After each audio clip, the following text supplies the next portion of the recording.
कलयुग का असर कहां दिखता है? बेटा माँ बाप का कहना ना माने, बेटा माँ बाप की ना सुने, बहू सास की ना सुने, सास बहू की ना सुने, बात ना माने,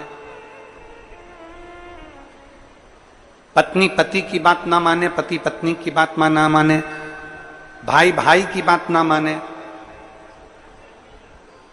कर्मचारी ऑफिसर की बात ना माने, बहन भाई की बात ना माने। जब कोई परिवार में एक दूसरे की कोई सुनने को तैयार नहीं हो, कोई किसी की बात मानने को तैयार नहीं हो, तो समझ लेना कि तुम्हारे घर के अंदर कलयुग का प्रवेश हो गया।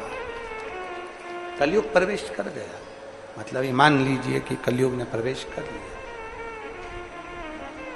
कोई किसी की बात मानने को तैयार नहीं, कोई किसी की बात में आने को तैयार नहीं, कलयुग प्रवेश कर गया।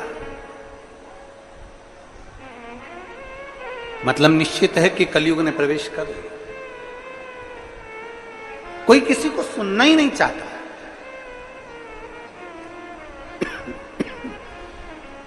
कोई किसी को सुनना नहीं चाह रहा है। गुरु की बात को चेला नहीं सुनना चाह रहा है, माँ बाप की बात को बच्चे नहीं सुनना चाह रहे हैं, पति की बात को पत्नी, पत्नी की बात को पति, भाई की बात को भाई नहीं सुनना चाह रहा है। कोई किसी की बात सुनने को तैयार नहीं है। मतलब ये पक्का है कि कलयुग का प्रवेश हो गया। कलयुग का प्रवेश हो गया।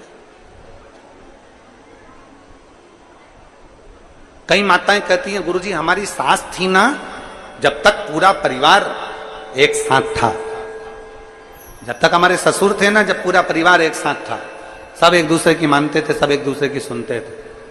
पर जब से वो गई ना, तब से हमारा पूरा परिवार बेकार हो गया। ना जाने क्या हो गया परिवार में, सब एक दूसरे को झगड़ा कर रहे हैं, एक दूसरे से लड़ रहे हैं, एक दूसरे को टांग खींचते रहते हैं। ना जाने क्या हो गया जब से सास गई, जब से ससुर गया। कारण क्या था? तुम्हारे सास ससुर घर में थे, माता पिता घर में थे, तो उनकी पुण्याई भी हमारे घर में थी।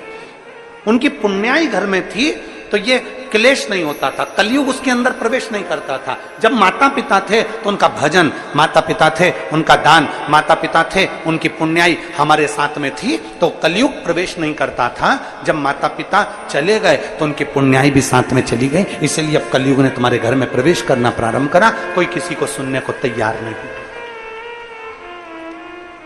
कोई किसी को सुनने को तैयार नहीं है, कोई किसी को समझने को तैयार नहीं है, कोई किसी को मानने को तैयार नहीं है।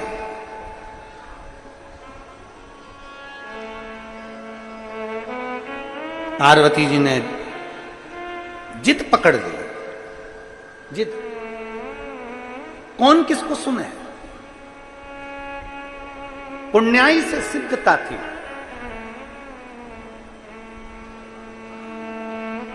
मच्छर भी काटता है और इंसान भी काटता है।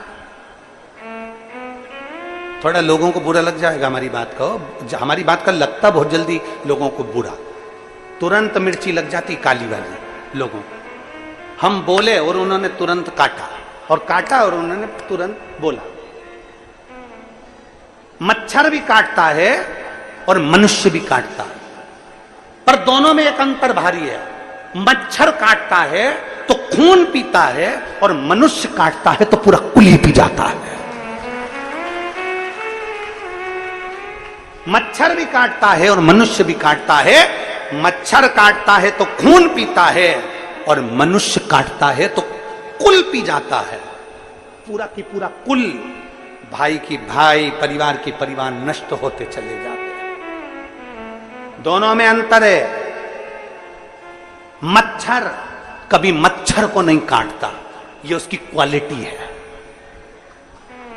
मनुष्य से अच्छी क्वालिटी है मच्छर की, कि मच्छर को कभी नहीं काटता।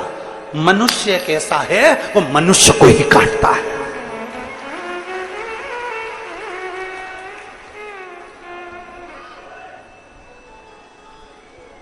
मनुष्य केवल एक ऐसा है, वो मनुष्य को ही काटता है।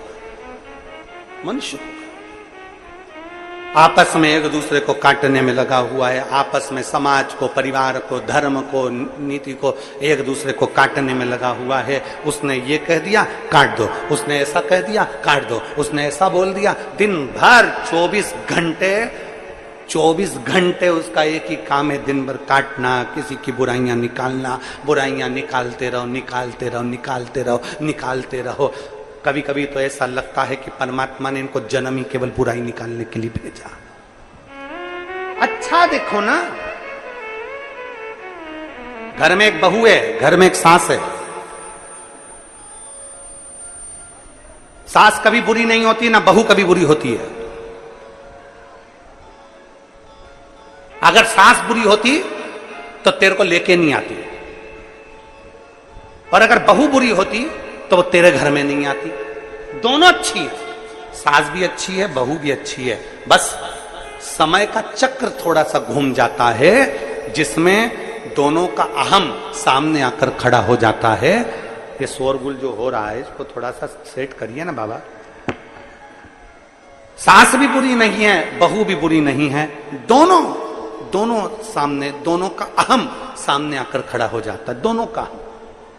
इसलिए समय का चक्र बुरा बता देता, समय का चक्र बुरा हो जाता। कोई बुरा नहीं संसार, भाई भाई बुरा नहीं है, देवरानी जेठानी बुरी नहीं है, ननंद नंदोई बुरे नहीं है, परिवार का कोई सदस्य बुरा नहीं है, पड़ोसी बुरा नहीं है, रिश्तेदार बुरे नहीं है, नातेदार बुरे नहीं है, संसार में कोई बुरा नहीं है। आप अपना चश्मा तो चेंज कर कर देखिए, पीला चश्मा लगाकर देखोगे तो सब पीले दिखेंगे, काला चश्मा लगाकर देखोगे तो काले दिखेंगे, नीला चश्मा लगाकर देखोगे तो नीला दिखेगा।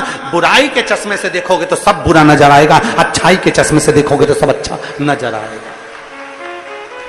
चश्मा तो चेंज करिए, थोड़ा स्लो करो वाद्ययंत्रों को, चश्मा तो चेंज करिए थोड़ा सा, और चश्मा चेंज कर कर देखिए। आप थोड़ा सा चश्मा चेंज करोगे, आपको सब अच्छा नजर आने लगे, सब अच्छा दिखे।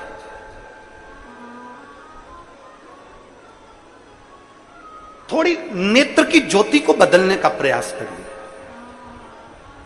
थोड़ा अपने आंखों को बदलने का प्रयास करिए।